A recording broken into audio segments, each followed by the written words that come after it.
Hello everyone, I am Abhijit Goen and I hope you are all fit and fine. আজকের ভিডিওতে খুবই একটি important টপিকের উপর আমি আলোচনা করতে চলেছি, তাই তোমাদের ভিডিওটি স্কিপ না করে পুরোপুরি দেখার অনুরোধ রইল।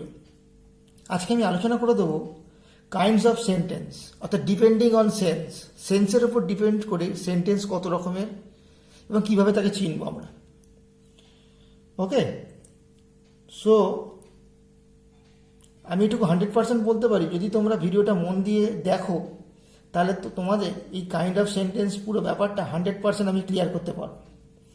তাহলে এক কাজ করো, খাতা পেন নিয়ে সব রেডি হয়ে পড়ো, শুরু করা যাক। তো kinds of sentence depending on sense, অর্থাৎ সেন্সের উপর ভিত্তি করে সেন্টেন্সকে আমরা কভাগে ভাগ করি। দেখো, প্রথমে আমি 5টা বাক্য লিখেছি পরপর। 1 নম্বর বাক্য লিখেছি কমল ওয়াক্স ইন দ্য মর্নিং, তার মানে কমল সকালে হাঁটে। সেকেন্ড বাক্য লিখেছি দেখো হোয়াট আর ইউ ডুইং, তুমি কি করছো। তার মানে নিশ্চয়ই এই যে প্রথম বাক্যটা লিখেছি যে কমল সকালে হাঁটে, তো এই বক্তব্যটা থেকে আমি বুঝতে পারছি এটা কোনো একটা বক্তব্য, যাকে আমরা ইংলিশে বলি স্টেটমেন্ট।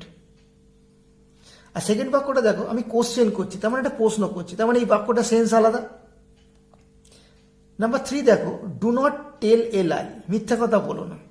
দেখো এই বাক্যটার মধ্যে একটা অ্যাডভাইজারি ভাব রয়েছে, অর্থাৎ উপদেশমূলক বাক্য, উপদেশ দেওয়া হচ্ছে একটা। নাম্বার 4 বাক্যটা দেখো লিখেছি মে গড ব্লেস ইউ, ঈশ্বর তোমার মঙ্গল করুন। দেখো এই বাক্যটার মধ্যে একটা প্রার্থনা ব্যাপার কাজ করছে।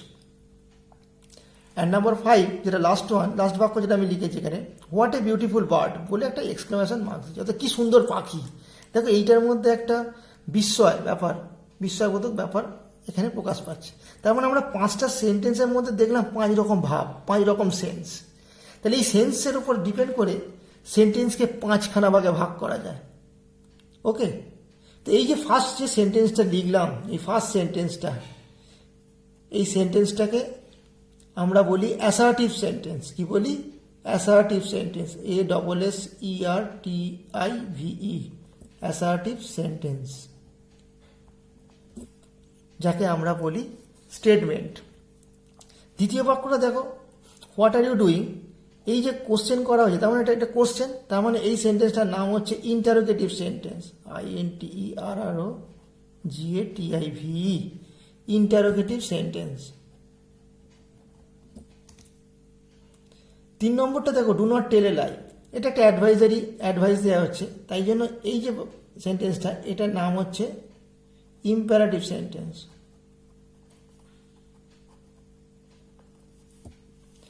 4 নম্বর বাক্যটা মে গড ব্লেস ইউ, এই সেন্টেন্সটা হচ্ছে প্রেয়ার করছে যেহেতু, তো এই ধরনের সেন্টেন্সকে আমরা বলি optative sentence, optative TIVE sentence. আর 5 নম্বর যেটা রয়েছে হোয়াট এ বিউটিফুল বার্ড, এটা হচ্ছে আমরা বিস্ময় প্রকাশ করছি, একটা অবাক করা কিছু বোঝাচ্ছে, কি সুন্দর পাখিটা। তার মানে এটাকে আমরা বলবো এক্সক্লামেটরি সেন্টেন্স। তাহলে এই 5 ধরনের বাক্য আছে। একটা অ্যাসার্টিভ সেন্টেন্স, যাকে আমরা স্টেটমেন্ট বলি, বা এর আর একটা নাম আছে ডিক্লারেটিভ সেন্টেন্স, ডিক্লারেশন দেয়। 2 নম্বর হচ্ছে ইন্টারোগেটিভ সেন্টেন্স, যেটা দিয়ে প্রশ্ন করা হয়। 3 নম্বর হচ্ছে ইম্পারেটিভ সেন্টেন্স। 4 নম্বর হচ্ছে অপটেটিভ সেন্টেন্স এবং 5 নম্বর হচ্ছে এক্সক্লামেটরি সেন্টেন্স।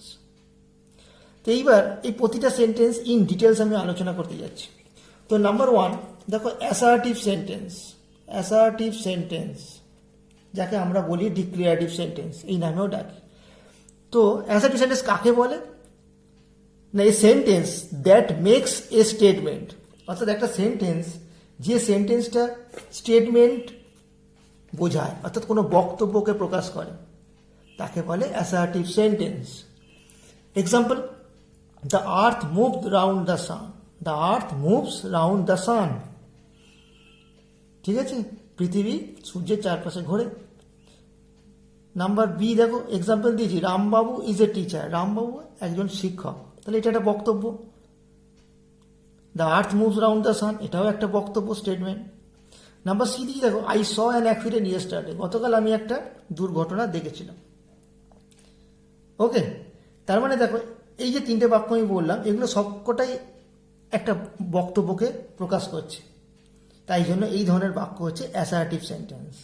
তো মাথায় রাখবে, অ্যাসার্টিভ সেন্টেন্স যখন আমরা, অ্যাসার্টিভ না বলবো না, যে কোনো সেন্টেন্স যখন আমরা স্টার্ট করব সেটা ক্যাপিটাল লেটার দিয়ে স্টার্ট হবে, শুরু হবে ক্যাপিটাল লেটার দিয়ে, অর্থাৎ begins with a capital letter. আর অ্যাসার্টিভ সেন্টেন্সের ক্ষেত্রে যখন আমরা শেষ করব, ends with a full stop, এখানে লাস্টে ফুল স্টপ বসে, রিমেম্বার ইট। এইবার অ্যাসার্টিভ সেন্টেন্সের স্ট্রাকচারটা তাহলে কী দাঁড়াবে সেটা একটু জেনে নিই। না, প্রথমে আমরা দেখতে পাচ্ছি এই যে ধরো রামবাবু ইজ এ টিচার, তাহলে প্রথমে সাবজেক্ট কর্তা, তারপর দেখো ইজটা ভার, তারপরে রামবাবু কি টিচার একজন, তার মানে এটা কমপ্লিমেন্ট বা আদার কিছু পড়ে যাচ্ছে, ঠিক আছে। কিন্তু মাথায় রাখবে যে অ্যাসার্টিভ সেন্টেন্সের স্ট্রাকচার হচ্ছে সাবজেক্ট, তারপর ভার, তারপর অবজেক্ট, তারপর আদার ওয়ার্ডস। যেমন দেখো দ্য আর্থ সাবজেক্ট, মুভস হচ্ছে ভার, আর রাউন্ড দ্য সান এটা হচ্ছে আদার ওয়ার্ডসের মধ্যে পড়ে যাবে। ওকে, এই যে টিচারটা বলেছিলাম, রামবাবু ইজ এ টিচার, এই টিচারটা হচ্ছে একটা কমপ্লিমেন্ট, বাক্যটাকে পূরণ করছে, আদার ওয়ার্ডসের মধ্যে পড়ছে। আই স অ্যান অ্যাক্সিডেন্ট, এখানে আইটা সাবজেক্ট, সটা ভার, স হোয়াট যদি প্রশ্ন করো সেটা হচ্ছে অ্যান অ্যাক্সিডেন্ট অবজেক্ট, আর ইএসটার এটা আদার ওয়ার্ডস। তার মানে অ্যাসার্টিভ সেন্টেন্সের স্ট্রাকচার হচ্ছে সবসময় মাথায় রাখবে সাবজেক্ট, তারপরে ভার্ব বসাবো, তারপর অবজেক্ট বসাবো, তারপর আদার ওয়ার্ডস বসাবো। ওকে, এই হলো অ্যাসার্টিভ সেন্টেন্সের টোটাল কথাবার্তা। নেক্সট যে সেন্টেন্সটা আমরা শিখব সেটা হচ্ছে ইন্টারোগেটিভ সেন্টেন্স। তাহলে ইন্টারোগেটিভ মানেই আমি আগেই বললাম যে কোশ্চেন করা, অর্থাৎ এ sentence that ask a question, যে সেন্টেন্সটা আমাদের কোনো প্রশ্ন জিজ্ঞাসা করে সেটাই হচ্ছে ইন্টারোগেটিভ সেন্টেন্স। যেমন উদাহরণ দিলে বুঝে যাবে, হোয়াট আর ইউ ডুইং, তুমি কি করছো, হোয়ার ডিড ইউ গো, তুমি কোথায় গেছিলে, have you completed your task, তুমি কি তোমার কাজটা শেষ করেছো, why were you late yesterday, গতকাল কেন তুমি দেরি করেছিলে, কেন তোমার দেরি হয়েছিল। দেখো প্রতি কটা বাক্যই কিছু প্রশ্ন জিজ্ঞাসা করা হচ্ছে। ওকে, তার মানে দেখো এই ধরনের সেন্টেন্সগুলো মাথায় রাখবে ইন্টারোগেটিভ সেন্টেন্স, এবং ইন্টারোগেটিভ সেন্টেন্সে অবশ্যই শেষে কোশ্চেন মার্ক যেটা সেটা দিতে হবে, নাহলে ইন্টারোগেটিভ সেন্টেন্স হবে না। আরেকটা কথা বলবো ইন্টারোগেটিভ সেন্টেন্স সম্পর্কে, যে এই ইন্টারোগেটিভ সেন্টেন্স দুটো টাইপের আমরা পাবো, অর্থাৎ this sentences are of two types, দুটো টাইপের আমরা পাবো। কি কি না, একটা হচ্ছে WH কোশ্চেন পাবো, বিগিন উইথ WH ওয়ার্ড, যেটা WH ওয়ার্ড দিয়ে শুরু হয়। যেমন what are you doing, WH word দিয়ে শুরু হয়েছে, দেখো WH question. Where did you go, WH question. Why were you late yesterday, WH question. তাহলে এই ধরনের একটা প্রশ্ন পাবো যেটা আমরা হ্যাঁ বা না দিয়ে উত্তর করতে পারবো না। আর একটা পাবো ইয়েস অর নো কোশ্চেন, অর্থাৎ যে কোশ্চেনটা করলে আমরা ইয়েস অথবা নো দিয়ে আনসার দিতে পারবো। যেমন are you going to market, তুমি কি মার্কেটে যাচ্ছ, তাহলে আমি আনসারটা দিতে পারবো ইয়েস অথবা নো। ওপরে থেকে একটা বাক্য লিখেছিলাম, have you completed your task, তুমি কি তোমার টাস্কটা শেষ করেছো, তাহলে তুমি অনায়াসেই বলতে পারবে ইয়েস, অথবা না করলে বলবে নো। তার মানে আমরা দু ধরনের ইন্টারোগেটিভ সেন্টেন্স পেলাম, একটা WH ওয়ার্ড দিয়ে শুরু হয়, আর একটা ইয়েস অর নো কোশ্চেন, যেটা অর্ডিনারি যে হেল্পিং ভার্ব অথবা অক্সিলারি ভার্ব সেটা দিয়ে আমাদের স্টার্ট করা হয়। ওকে, এই গেল ইন্টারোগেটিভ সম্বন্ধে পুরো কথাবার্তা। Next number 3, imperative sentence. Imperative sentence কাকে বলে না, a sentence that expresses A command, advice, request. অর্থাৎ ইম্পারেটিভ সেন্টেন্সের মধ্যে তিন ধরনের বাক্য আমরা পাবো। একটা হচ্ছে কমান্ড অথবা অর্ডার করা, অর্ডার, অ্যাডভাইস মানে উপদেশ দেওয়া কোনো কিছু, আর একটা হচ্ছে রিকোয়েস্ট অর্থাৎ অনুরোধ করা। মাথায় রাখবে। আর এই সেন্টেন্সের মধ্যে আমাদের কি মাথায় রাখতে হবে না, in this sentence subject is silent. এই সেন্টেন্সে সাবজেক্ট সাইলেন্ট থাকে, সাবজেক্ট উজ্জ্ব থাকে, সাবজেক্ট দেয়া থাকে না। Sentence starts with a verb, সেন্টেন্সটা শুরু হয় একটা ভার্ব দিয়ে। ইম্পারেটিভ সেন্টেন্স শুরু হয় ভার্ব দিয়ে, সাইলেন্ট থাকে সাবজেক্ট। নাম্বার 3 যেটা মাথায় রাখতে হবে, the verb is always in the present form বা প্রেজেন্ট টেন্স। ভার্ব যেটা দেয়া থাকে সেটা হচ্ছে প্রেজেন্ট টেন্সে থাকে। এবার এক্সাম্পল দেখো, আরও ক্লিয়ার হয়ে যাবে। ডু দিস ওয়ার্ক নাও, দেখো এখানে ডু দিয়ে শুরু হয়েছে ভার্ব দিয়ে, এবং ডুটা প্রেজেন্ট টেন্সে আছে। এবং এখানে যদি পুরো বাক্যটা তুমি বলো তাহলে দাঁড়াবে you do this work now. এখানে ইউটা জানবে সাইলেন্ট আছে, উজ্জ্ব আছে, যেটা দিতে হয় না ইম্পারেটিভ সেন্টেন্স। ওকে, নেক্সট দেখো, do not run in the sun, তার মানে you do not run in the sun, তুমি রোদ্রে দৌড়াইও না, ইউটা এখানে সাইলেন্ট আছে।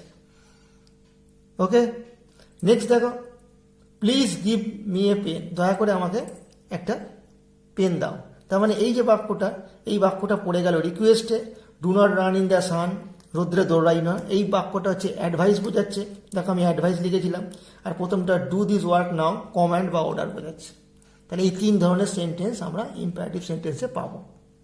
ওকে, নেক্সট যে সেন্টেন্সটা আমরা শিখব সেটা হচ্ছে, আরেকটা কথা বলে দিই, ইম্পারেটিভ সেন্টেন্সের যে স্ট্রাকচারটা, সেটা আমরা দু ধরনের স্ট্রাকচার পাবো। কিরকম না, প্রথম স্ট্রাকচারটা তৈরি হবে verb plus object, verb plus object দিয়ে ফার্স্ট স্ট্রাকচারটা তৈরি হয়। অর্থাৎ প্রথম যে স্ট্রাকচারটা সেটা হচ্ছে ভার্ব এবং অবজেক্ট, এই দিয়ে ইম্পারেটিভ সেন্টেন্স হয়। যেমন দেখো, শাট দ্য ডোর, এই বাক্যটার মধ্যে শাটটা হচ্ছে ভার্ব, দ্য ডোরটা অবজেক্ট। ওপেন দ্য উইন্ডো, ওপেনটা হচ্ছে ভার্ব, দ্য উইন্ডোটা অবজেক্ট। রাইট এ স্টোরি, একটা গল্প লেখো, দেখো রাইটটা এখানে ভার্ব, এ স্টোরিটা অবজেক্ট। আরেক ধরনের স্ট্রাকচার হয় ইম্পারেটিভ সেন্টেন্স, সেটা হচ্ছে ভার্ব হবে প্রথমে, ভার্ব লিখবো, তারপরে প্লাস হচ্ছে হোয়ার অথবা অ্যাডভার্ব, হোয়ার দিয়ে কোশ্চেন করলে এমনি অ্যাডভার্ব হয়, অ্যাডভার্ব থাকবে। যেমন দেখো, গো দেয়ার, গোটা ভার্ব, দেয়ারটা অ্যাডভার্ব। তুমি প্রশ্ন করো গো হোয়ার দেয়ার, ওই জন্য হোয়ার কথাটা লিখেছি এখানে।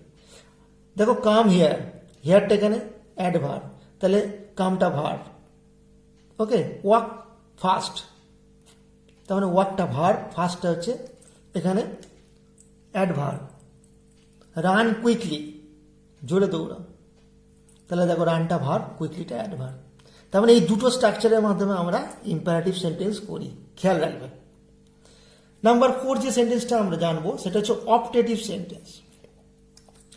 অপটেটিভ সেন্টেন্স মানে এ sentence that expresses a prayer or a wish, অর্থাৎ যে সেন্টেন্সের মাধ্যমে আমরা প্রার্থনা অথবা কোনো ইচ্ছা অভিপ্রায় এটা প্রকাশ করি, সেটাই হচ্ছে অপটেটিভ সেন্টেন্স।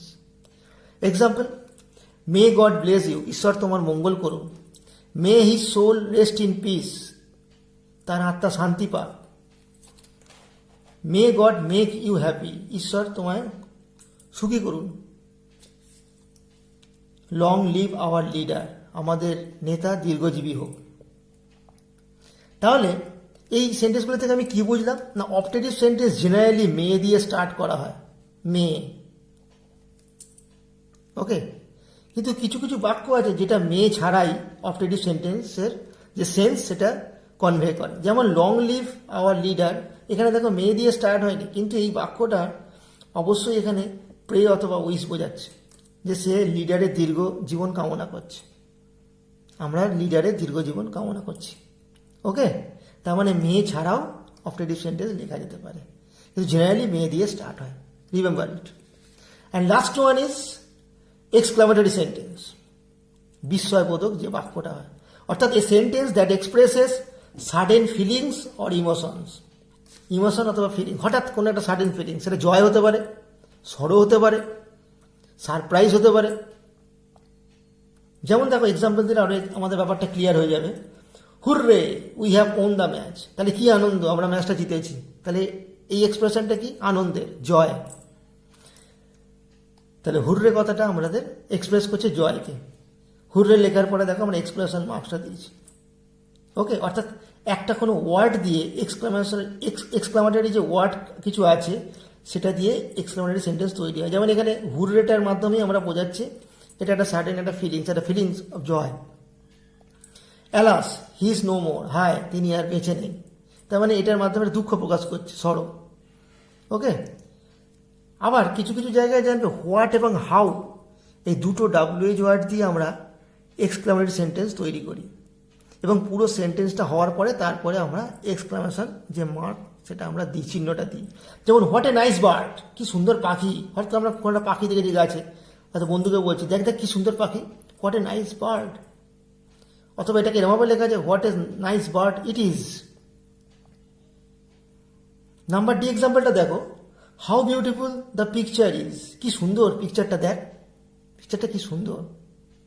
তার মানে এটাও একটা অবাক করা, সারপ্রাইজিং কিছু এক্সপ্রেস করছে। তাহলে এই ধরনের যে বাক্যগুলো, এই ধরনের বাক্যগুলো এক্সক্লামেটরি সেন্টেন্সের মধ্যে পড়ে।